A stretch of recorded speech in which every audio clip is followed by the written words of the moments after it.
Ассалаумағалейкум баршаңызға. Есімім Жеке Болат. Ризық академиясында куратор және ментор ретінде қызмет атқарамын. Базалық бөліміміздің келесі тақырыбында бүгін біз трейдингта ең маңызды болған трейдингті қанша депозитпен бастауымыз керек деген тақырыпқа толықтай жауап беріп кететін боламыз. Әрине бұл тақырып негізі енді трейдингтағы теория жағына көп жатпайды. Қосымша трейдингтің жалпы логикасына жататын осындай тақырып ретінде қарастырамыз.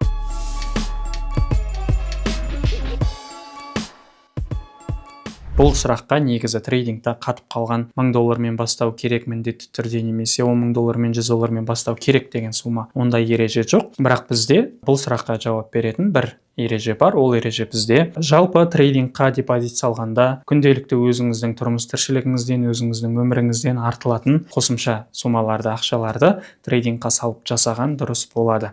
Негізгі ережеміз осы.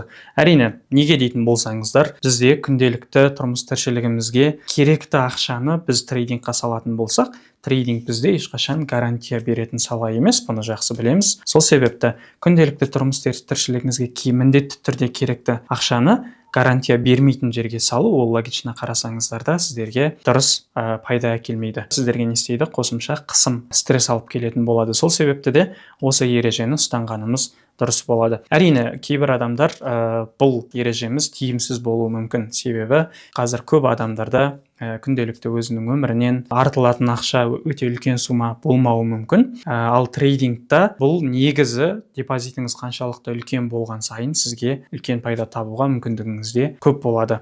Осы себепті сіздің өміріңізде жаңағындай үлкен сума артылмаса, ешқандай да қысылмасаңыз болады. Өйткені бізге қазіргі таңда бұл проблеманы да шешуге қосымша мүмкіндіктер ұсынылған, қарастырылған трейдингта.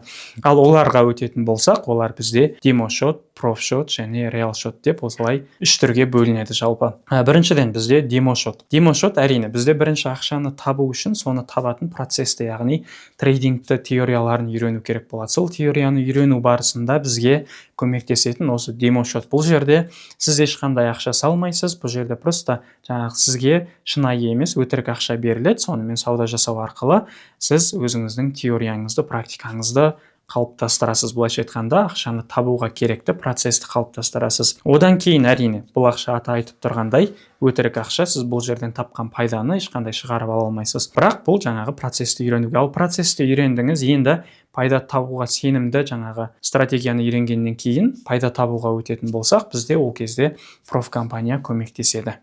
Бұл профкомпания деген нәрсе жайында алдағы тақырыптарда нақтылай тереңдетіп көретін боласыздар. Әзірге инвестиция беретін компаниялар деп түсінсек болады.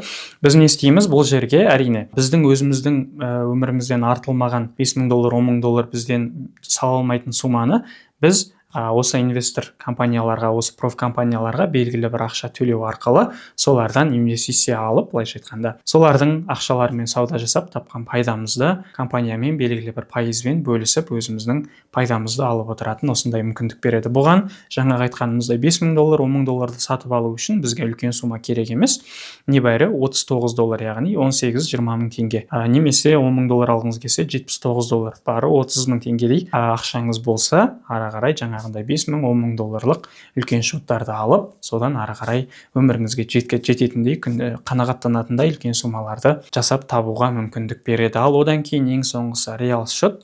Енді бұл реал-шот жаңағы айтқан ережеге толығымен сай келген кезде, яғни сіздің өміріңізден жаңағы сума артылған кезде осы реал-шотқа салып жасасаңыз, бұл реал-шоттың пайдалары да әрине өте жоғары, өйткені өз тапқан ақшаңызды өзіңіз момент шығарып ала аласыз.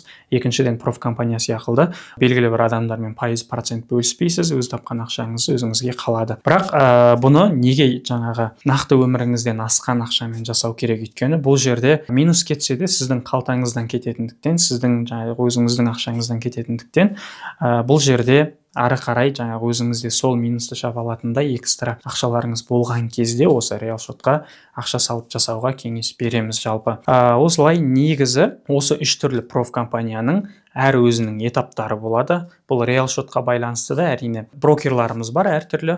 Ол брокерларды да алдағы тереңдетілген сабақтарда бізде толық айтылады. Ал әзірге негізгі жалпы қанша депозитпен бастауымыз керек деген сұрақты қорытындылай кететін болсақ, бізде нақты қатып қалған міндетті түрде осындай сума салу керек. $1000, $10,000 деген ереже жоқ трейдингта.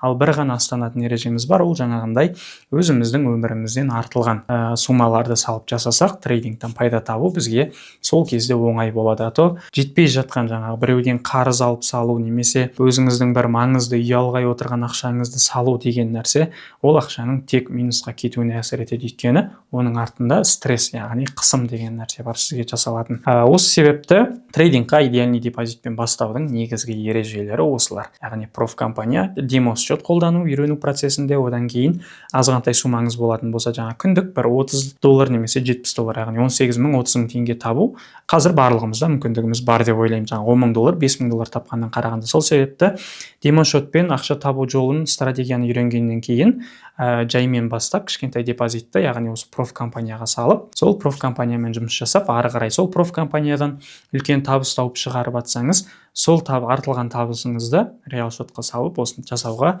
трейдингта қазіргі таңда осындай мүмкіндіктер берілген, қарастырылған. Сабақ көңіл бөліп тыңдағандарыңызға рахмет. Келесі тақырыпта кездескенше.